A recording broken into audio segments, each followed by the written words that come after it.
impress your kids tonight at the dinner table. Seriously. All you need to do is tell them you went to this conference and you actually met the founder and chief executive bear of Build-A-Bear Workshop. She really exists, and you got to meet her and hear her. Your kids, their jaws will fall open, trust me. I wanted to give an example of just the magnitude of what Maxine has created. 24,900 miles. That's the circumference of the Earth. There are 5,280 feet in a mile. That's 131,472,000 feet. That's over 70 million bears. That's what she's accomplished. That's what Build-A-Bear Workshop has accomplished. We are literally hugging the world in bears. That kind of gives you the idea of the scope of what we've accomplished. Build-A-Bear Workshop has been listed for the second year as one of Fortune 100's best companies to work for, which we're very proud of. We have stores in Canada, United States, of course, but Canada, Russia, UK, Ireland, France, Australia, Africa, Asia. We are global. We have over 400 stores. Now, equally remarkable, though, I think, is the personal. And that's the fact that if you have a good day at Build-A-Bear Workshop and you turn in your email of your numbers for the night, you get a personal email from Maxine Clark, even though you're just one of 400 stores. That is pretty remarkable. I've never been associated with a business where something like that actually happens. And it's very rewarding to see it happen, but it clearly is an effort on her part that she needs, and we're all so proud of her. It's my honor and pleasure to introduce the founder and chief executive bear of Build-A-Bear Workshop, Maxine Clark.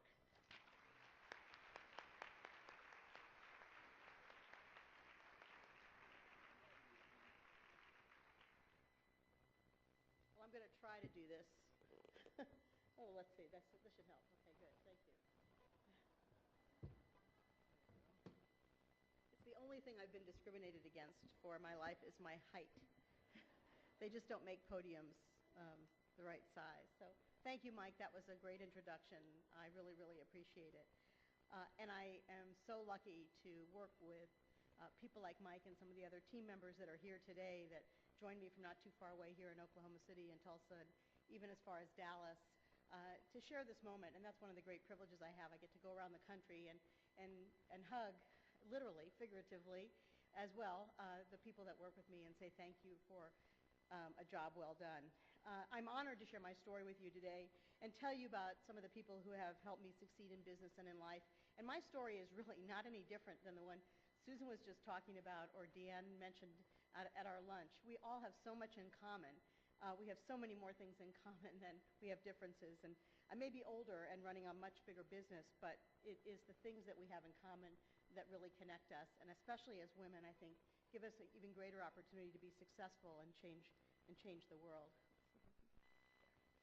When people think of an entrepreneur, they usually associate it with business, something with high risk and reward. I agree with the risk and reward part, but to me it's more. It's something inside of you that urges you to put your mark on everything you touch. It's your inner princess, and that was a picture, let's go back a little bit, that was me about maybe 5 years old, dreaming about a princess. I think that was an okay dream.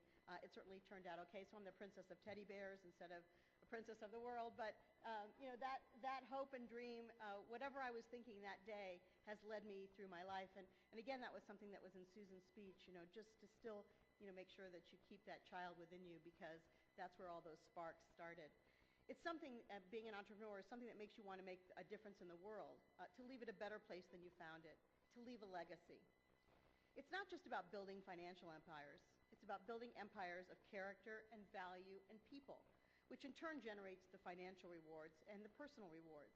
It's that legacy, what we create of value for future generations, that creates our history and defines our contribution. So to me, an entrepreneur is a teacher, a politician, a business person, a mom, a nurse, just about anything. Everybody every day starts their story and creates their own brand and their own business plan. All of you here today know what I'm talking about and share that entrepreneurial spirit. Mine was instilled in me at a young age. I love to pretend, as you can see, and I had a great imagination. I grew up in a family of many possibilities. I was always told I could be everything I wanted to be, so there was nothing to stop me. Yes, it is about passion. It's about doing what you love and loving what you do. Everyone has their own history, and it's always worthwhile to step back and see where you've been, who has touched your life, so you can see where you're going, especially in these crazy economic times. Coming in touch with what really matters helps ground us and set a course for the future. It helps us find that opportunity that is just within reach, something to be passionate about, to have fun with. And I think Deanne said this, it's staring us in the face. If you haven't found it yet, just relax. It's out there waiting for you. I had many great mentors and strong women in my life, setting examples for me and challenging me as I was growing up. And I always say, listen to your teachers. These are three of my very favorite teachers. Like my first grade teacher, who's not up here, Mrs. Grace. I have yet to find her, but the first one on the left is Mrs. Adams, who was my high school journalism teacher, and she encouraged me to, I was the editor of my high school newspaper, and she was the person singularly who drove me to go to college, more so than my parents. Jeff Rosnick, who was my government teacher and taught me all I needed to know about politics, literally and figuratively, and today he's a judge in Miami. And Dr. Carter, who is my college marketing professor, who got me into the retail business. But I want to tell you about my first grade teacher, Mrs. Grace. Her official job was to teach us to read and to write. But I know now that Mrs. Grace also demonstrated how to be inquisitive, confident, and speak up for yourself. She graded our papers with these glorious red pencils. I'm sure you all remember them. They're made by a company, still made by the same company, Sanford. And they have, your teacher could grade them, but you couldn't erase them. I don't even know why they have an eraser, because it cannot be erased, but they have one. And every Friday at about 2:15, she would go to her pencil sharpener. It was one of those, really, the one on the wall that, that noise that it made. And she'd sharpen it really, really sharp. And she'd give it out as a prize to the person who made the most mistakes that week. Now think about that. You're 6 years old. And you're not trying to not get the answer right, because it's still more important. Teacher, I have the answer, to get it right than it is to make a mistake. But she encouraged us to raise our hands when we thought we knew the answer. And if we made a mistake in her mind, we weren't wrong. We were trying, and we were learning. And she didn't want the fear of being wrong to keep us from taking chances. And I think that singular experience in the first grade in Miami, Florida, set me out on a path of taking risks my entire life. I've never been afraid. I wouldn't say I wouldn't be afraid to jump out and do, an airplane and skydive. I might be afraid to do that. But as far as it goes with business risks and things I can almost control, I am pretty much willing to do just about anything. But my strength is that I know what I don't know.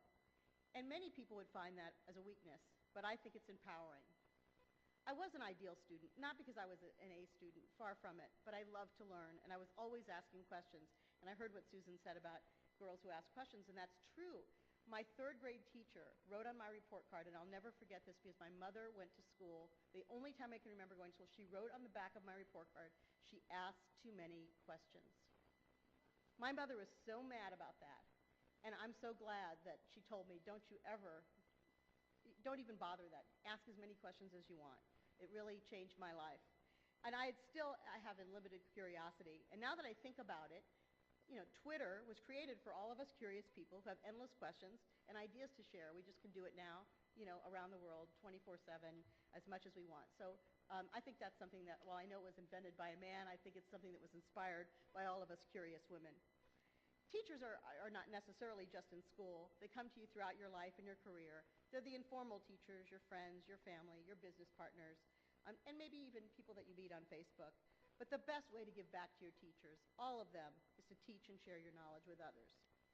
During my third week on the job as an executive trainee at the Heck Company in Washington, D.C., I was fortunate to sit in a room filled with young business people, similar to this, and not quite as big a room, and we all wanted to get ahead in our careers. And the then May Company CEO, Stanley Goodman, spoke, and I remember vividly his statement as if he was saying it to me alone.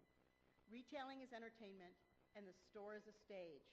And when the customer has fun, they spend more money. When the customer has fun, they spend more money.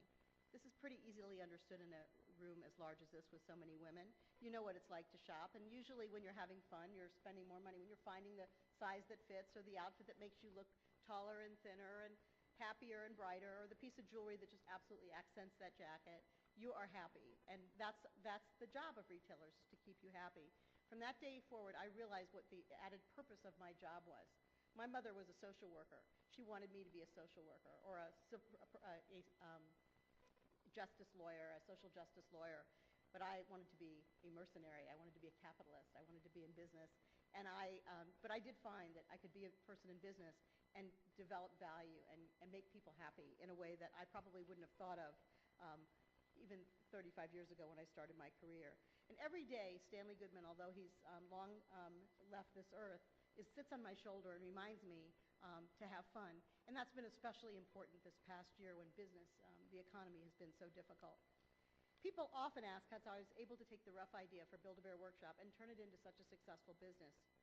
Above all, it started when I allowed myself to dream. And I'm a true believer in dreaming big, no matter what your career aspirations might be. Since the very beginning, I didn't put restrictions on my vision, nor did I let the way others sold stuffed animals stand in my way. I got back in touch with my inner child and that connection with my bear, Teddy. I allowed myself to dream of this unique business going from one store to something that could be as big as I wanted it to be. My dream eventually came true and continues to evolve beyond my wildest imagination. But you must start by believing you can truly achieve whatever you set your mind to, no matter how monumental it may seem. I'm lucky because I've always been a dreamer. I grew up in the 1950s and 60s, decades when all sorts of impossible things were happening, small and large. My childhood was full of examples of big dreams realized. The first organ transplant was performed, Disneyland and Disney World opened, and astronauts rocketed to the moon. There was nothing to stop me from thinking about what could be because the unimaginable was happening every single day. And thanks to that inspiration at such an early age, I continue to live in a world of possibility. The same is true for this generation and for all of you in this room. There continues to be new and better inventions, now fueled by the internet, the need to plan differently for an aging boomer population, and an environment that needs a lot of extra TLC, and ways to improve our really neglected public education system. I left corporate America on a mission to bring back the fun to retailing and give back to the industry that had been so good to me. At that time, my financial rewards were quite high, but my psychic income bank account was near empty. Quite frankly, I was bored by shopping, and I decided to put my money where my mouth was. I was looking to recreate the excitement and magic I felt as a child when I visited certain stores. Going shopping was an event. Now, I grew up in Miami, Florida, and my mother and my sister and I would get dressed probably one Saturday every couple of months. And when I mean dressed, you'll know my age when I tell you this. We would get dressed up in a dress and a hat and gloves. This was Miami, Florida. And we would get on the bus and we would go downtown. And we really didn't have any money to spend, but we would shop and shop and shop and look in the windows and dream about what was special. And most of the time we'd eat at the Woolworth's counter, but sometimes we'd eat in the Burdine's dining room where they really treated you like royalty and you got to see a fashion show. And that to me was a magic moment, and I wanted to create that for children as well. The truth is that what it takes to retain and to engage and retain customers today is really not much different than when I was a child. It's about what I call, it's just about the customer retailing. I wanted to do something that was unique and different. I want to take the concept of children's retailing a step beyond where it was and turn it into experience retailing, something that would allow me to use my creative talents and encourage the same creativity in children. The fact is, in 1997, when I started Build-A-Bear Workshop, there wasn't any real opportunity for kids to get truly involved and participate, even in the best of the entertainment mall stores that had existed at that time. Walt Disney stores, and then there was stores you might remember, the Warner Brothers stores. I like to say the light bulb went off for Build-A-Bear Workshop one day when I was out listening. Yes, listening. I was with my best friend Katie, who was 10 years old at the time, and today at nearly 24 years old, she works in a prestigious Boston consulting firm. This is a picture of her, however, about 6 years ago when we opened up in Japan, and she went with me to the store opening. She's definitely a woman who helped create a major business and retail entertainment history that day, and I'll tell you about that day. We were on a mission to find Beanie Babies. I'm sure many of you can remember this. Was 1996. And the store that had a big sign in the window that says, "We have Beanie Babies." We stopped our car. After school, I picked her up, and we went into the store, and we were looking for Beanie Babies. And there was only one or two left, and she had all those. And she looked at, this was not like her. She looked at one of them, and she said, "These are so easy, we could make these. These are so easy, we could make these." Well, she might go home to my house, go down in the basement, and start on a craft project. but I heard something different. And that day, Build-A-Bear Workshop was born. And I can't even thank her enough. Today, even as an adult person, she inspires me every single day. And I say to everyone, listen to everyone that you come in contact with, but especially if there's a child with an idea, grab it up. We started in St. Louis with one store, and we've grown to over 400, including company-owned stores in North America, the United Kingdom, Ireland, and France. And franchise stores opened or plan to open in 21 countries internationally, from South Africa to Japan and the United Arab Emirates. The teddy bear is a universal icon for love and friendship. And now with the power of social media, we're now able to interact with these guests on a daily basis through tools like Facebook and Twitter and blogs. We've grown to be a powerful global brand. Our broad demographic appeal is a big reason why we've sold nearly 80 million stuffed animals around the world. And today we're the 10th largest toy retailer in the United States, as ranked by Playthings magazine. But we're much more than a toy retailer. We're a growing, interactive entertainment brand. And I want to put into perspective, we're really small compared to the people I'm going to tell you about that are ahead of us on this list. Target, Walmart, Kmart, Best Buy, GameStop. Those are people that, because they sell video games and toys, some of them, are bigger than Build-A-Bear. So we're up there with those people. That's a big competitive field. So it shows that you can have an idea and compete in a field called toys and be successful even if you're not as big as the biggest guys in the business. People always say to me, why didn't I think of that? Well, because teddy bears aren't their thing. They weren't their passion. But perhaps they have a passion about something else. My passion could stem from the fact that I lost my teddy bear when I was 10 years old, and I've been looking for it ever since. Most people would agree with me, though, when I stop and think about it, and I say, well, maybe I've found it 80 million times over in Build-A-Bear Workshop. My teddy bear was my first best friend and played a part in me being who I am today, and I share that passion with our guests every single day. Our experience encourages powerful emotions like imagination, creativity, self-expression, and friendship. Young children can dream of becoming anything they can imagine, and I'm certain there are girls and boys shopping in our stores today that will be making history one day. I've met several already who I know are destined to be leaders and will change the world. And for the parent, our store is a safe place where a kid can just be a kid again and interaction is encouraged. The strong emotional connection is part of what makes our concept truly unique. In addition to our high wow ratings from our guests, they are passionate. We receive letters and emails every day, and nobody says it better than a child, so I just brought a few letters from my friend Kayla. And Kayla and I first met by email that she sent me in December of 2006. Dear Maxine Clark, I think it would be great to have a Build-A-Bear Workshop in Regina, Saskatchewan.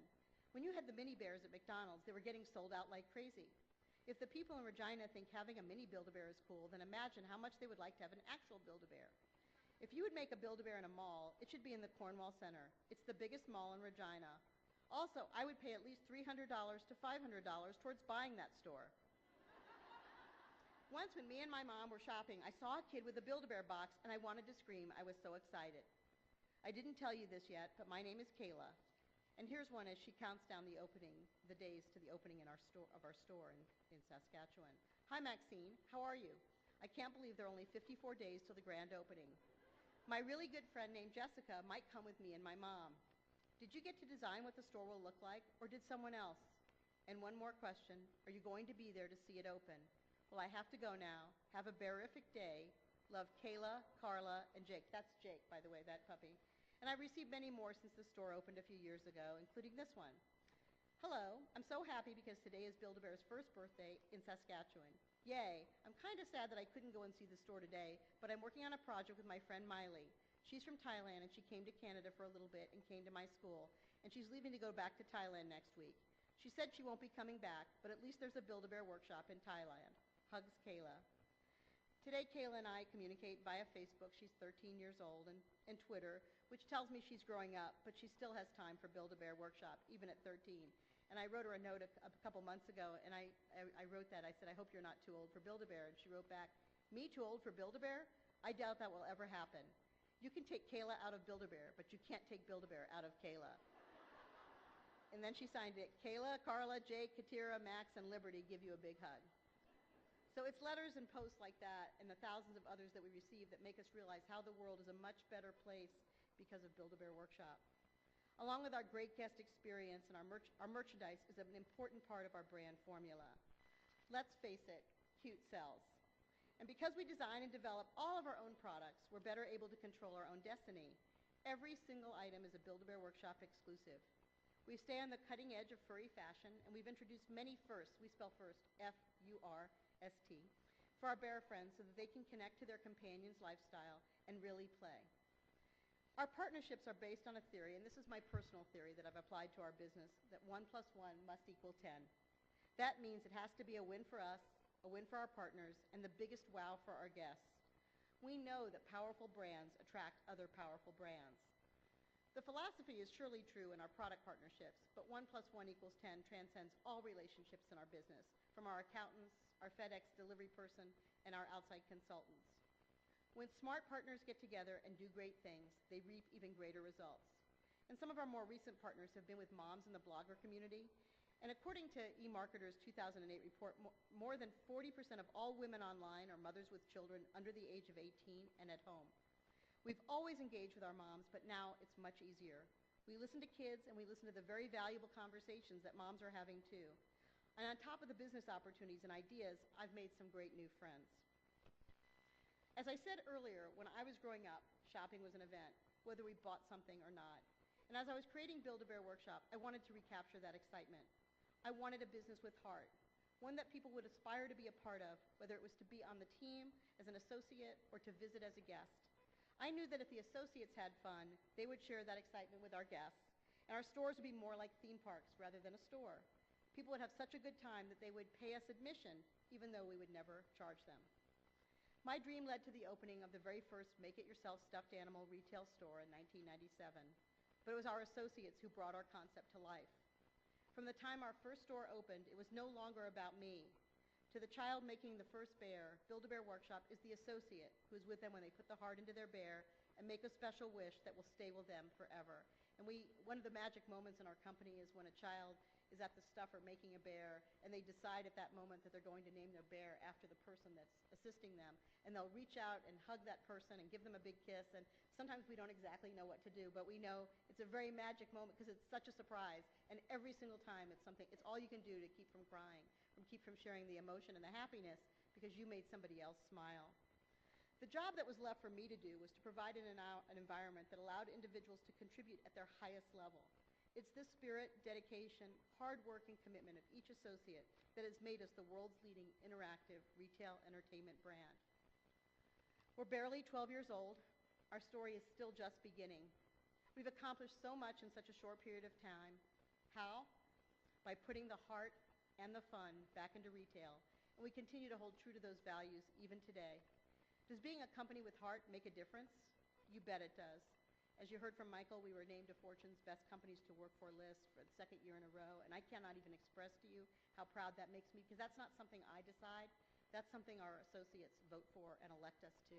And we have 6,000 of those associates around the world, and for them to feel that way for us and what we've created together is the highest honor of all. It's just incredible.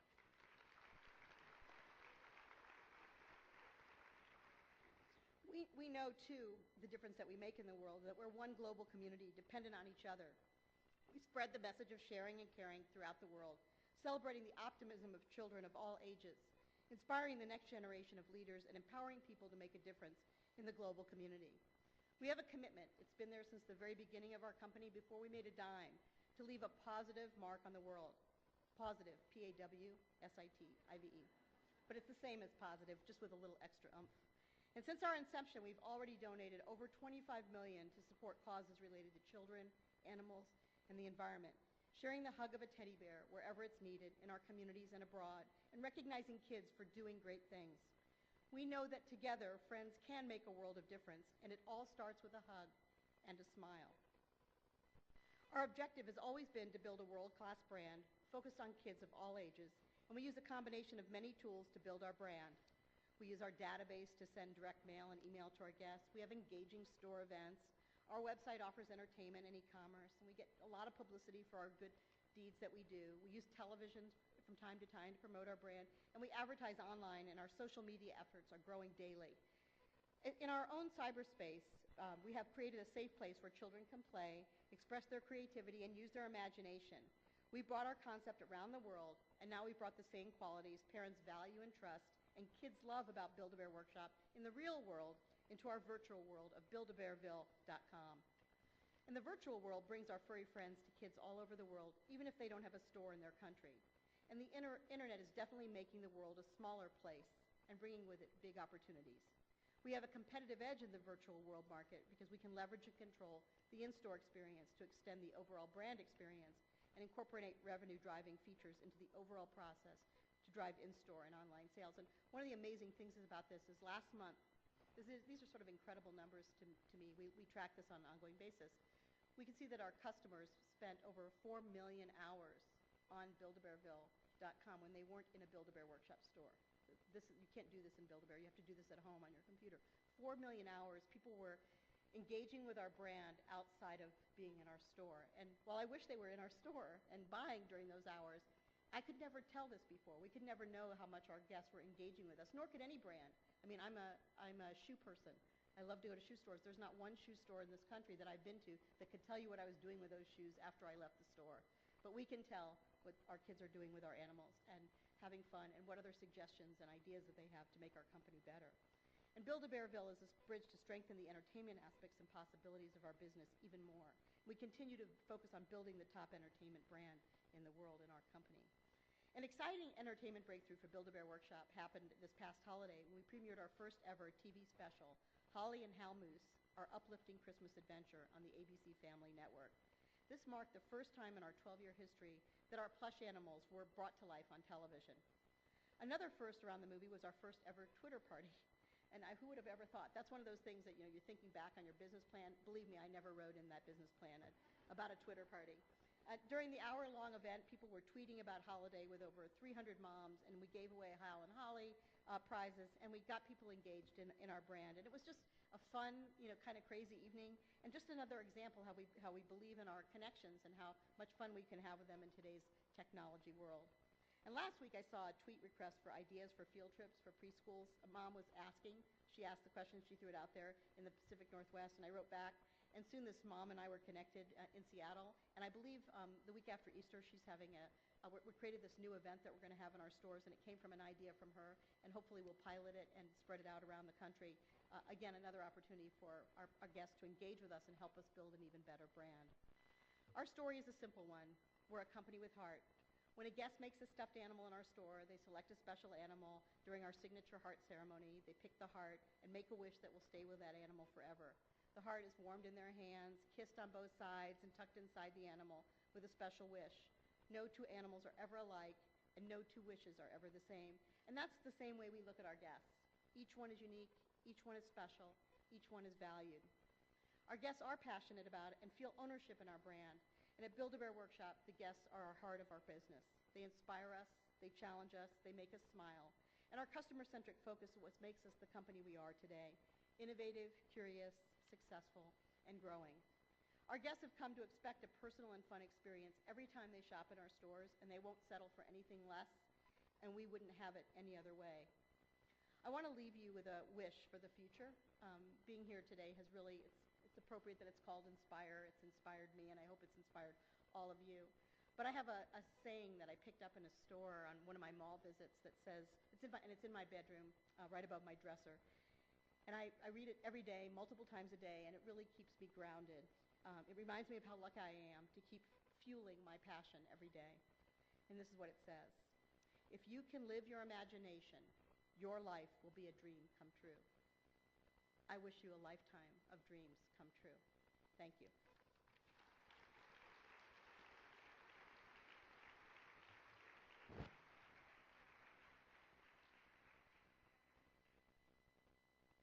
Great, we have time for questions, and I love to answer questions. But I can't see, so you're going to have to kind of jump up and anybody? Yes. Thank you for the lights. That helps.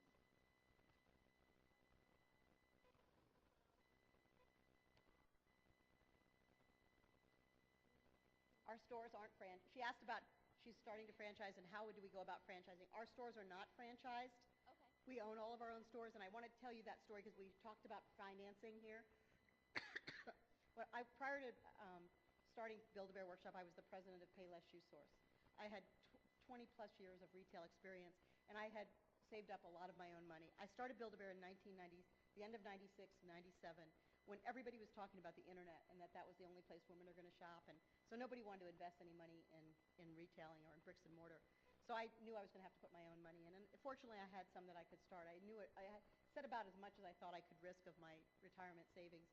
And there was an article in the St. Louis Business Journal in July of that summer, just before our store opened in October, that told the story of Build-A-Bear and what I was doing. And I got a phone call that Friday from a man who I didn't know, but I knew of him. His name was Barney Ebsworth, and he asked to meet me, and he said, "Are you looking for investors?" And I said, "Well, not yet, but I'd love to meet you and tell you the story." Little did I know what I was walking into, because he'd never been to the mall, but he loved animals. He actually had, 2 English sheepdogs, and he loved animals, and so he thought he would like stuffed animals. And he asked me how much money I thought I needed, and I had a business plan. I had a whole, very detailed business plan, and I said, well, in the next couple of years, $4 or $5 million. And he said, "Is next Thursday soon enough?" Literally. That is not a normal story, and I'm not telling you that so you can say, "Oh, wasn't she lucky?" It was one of those things because, honestly, I never wanted to have a big piece of a small pie. I wanted to have a small piece of a big pie. And so I was willing to share from the very beginning. I was willing to take on investors early on. And a lot of people don't do that. They want to own everything. They're afraid somebody's going to steal their idea. But luckily, we structured a deal where he bought in for his $4.5 million, 20%. So that established the valuation of our company really early on and allowed me to bring in other investors at increasingly higher levels of investment. But it isn't impossible, and just exactly what Susan was talking about, having confidence, believing in your brand, being who you are, going out there and going for it is how you get it. If you don't ask, you don't get. And I didn't know whether I needed $4.5 million that day. I quite honestly didn't know. I just sort of went for it. Sounded like a good amount of money. Yes?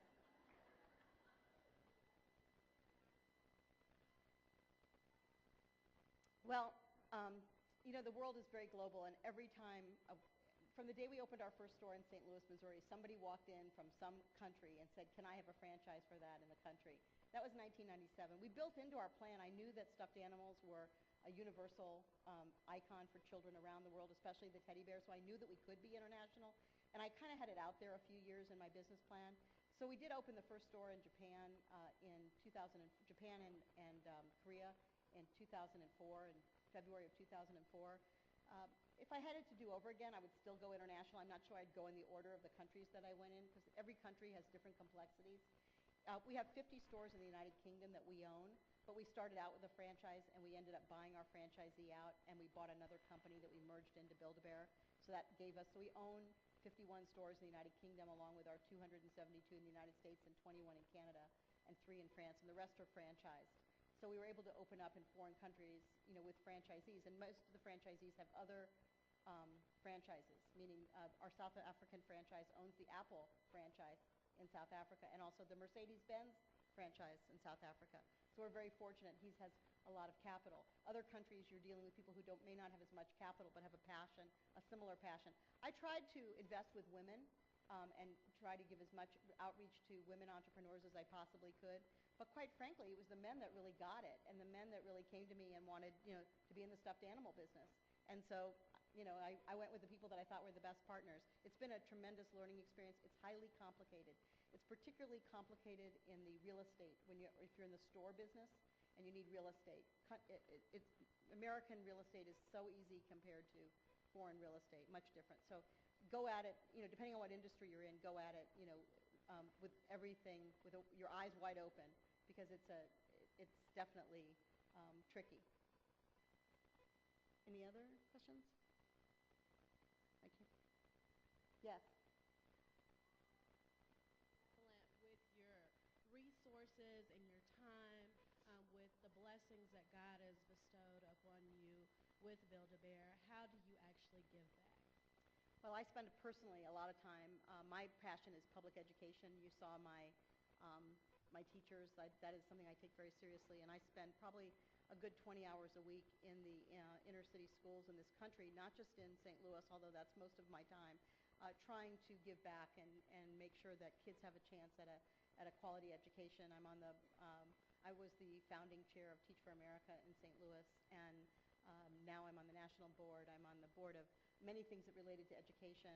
My husband and I just recently opened a clinic in St. Louis called Casa de Salud for Hispanic immigrants that are new to our community. And St. Louis isn't a place there you would expect that there were a lot of Hispanic citizens, but there are, and they have absolutely no services. And so we've been determined to go out and make a difference. And what we did this past year was, my husband's in the home improvement business, which you know was basically no business this past year. So he had a lot of time on his hands, and he really took this project under his wing, and we spend an enormous amount of time. Besides our personal financial contributions that we make to different things that we care about, it's the fun of it. This is what it's all about. I started Build-A-Bear Workshop when I was 48 years old. I already had a great career. I had a great life. What was left? And it's that my mother, knocking on my other shoulder. My next book, I did write a book, The Bare Necessities of Business, but the next one's going to be called Becoming My Mother's Daughter, and living out her legacy of giving back as much as I possibly can. If I could do it 24/7, I would. But fortunately, I have a job I love, and that provides the financial wherewithal to give back to the community. So it's an important thing. It gives me so much more than I give, and I think that's why I do this. It just keeps fueling more and more and more love for the community and love for what's possible, especially through children and families, and giving them a chance at the future. I hate to preach about it, but it gives me back 100 times more than what I give. So thank you for asking that question. Any other questions? Not to put you guys on the spot from Build-A-Bear, but any of you have a question you want to ask? Yes. First, I would like to say thank you very much. You're welcome. I'm not a big-time shopper, but I know a lot of people that has a Build-A-Bear. God bless them. And I'm kind of wondering what's happening here in America. And I'm a mother. But everybody I know that has a Build-A-Bear, they let it be well known. And I want to know whatever happened to I'm sorry. And everybody that I know that has a Build-A-Bear, they feel like they really created something. It's really special to the little kids. They feel like they almost created that bear. I never went in that store, but they're so excited. And I feel like Build-A-Bear is restoring love in kids where we have a busy society. I find that those kids really feel when they give the bear to a friend that I didn't know you kissed the heart until right now. But I'm thinking that's what makes the kids smile so hard when they're passing these bears for gifts. And it's a special way of saying, I love you, more than it is a gift and a toy. And I think that's more than a business. It's more like community, because, when we didn't have nothing to play with but each other, I find Build-A-Bear is giving the children an opportunity to show their real hearts. Thank you. And thank you. You're hired. Thank you very much. Thank you for that kind statement. I really, there's time for a few more questions if you have them. I'm glad to answer them. But I put up here how you can reach me, and those are real email addresses and my real Facebook page and my real Twitter account, so you're not going to talk to a stranger. But just remind me that we met here, and I'll be glad to answer any question that you have. Somebody did it for me, and I'm glad to help in any way that I possibly can. And again, the same thing would be true if you walked into any of our stores around the country. They'll know how to reach me, and they'll be glad to give you my contact information or answer any questions if they can that might help you, but certainly to get you connected to me. The only thing I don't put up there is my cell phone address, because I hate to talk on the telephone, but any other way you can reach me. Yes, there's another question?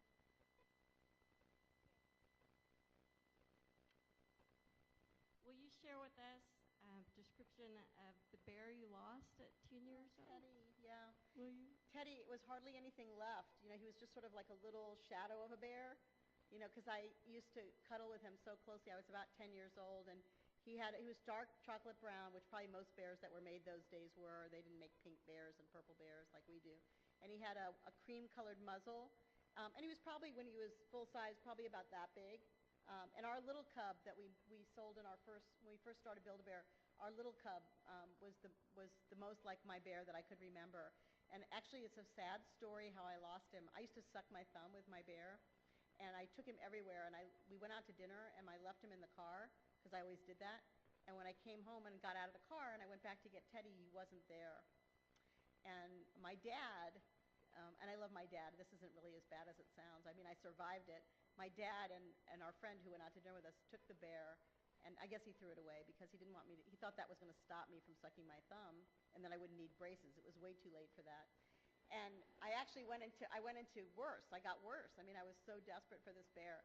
But when I was 40 years old, my dad gave me my bear back. Not that bear, but another bear. And he told me the story, and I kind of knew it. You know, I kind of knew there was something strange here. But it was sort of like the rite of passage. So everywhere I went in airports and places, I was looking for Teddy. And I know how kids are about losing their bears, so that's how we created our Find a Bear ID system. When you register your bear in our ID system, we actually get information about you that you give us, but we've found over the last 12 years about 4,500 bears, and we've been able to return them to children. And a lot of times they're just lost in the mall or lost at a soccer, but we find them and we do return them. So that was inspired. Who would have known, you know, that losing my teddy bear would have inspired something like that? So you never know where the ideas are going to come from. Well, thank you all very, very much. I appreciate it. It was wonderful to be with you today.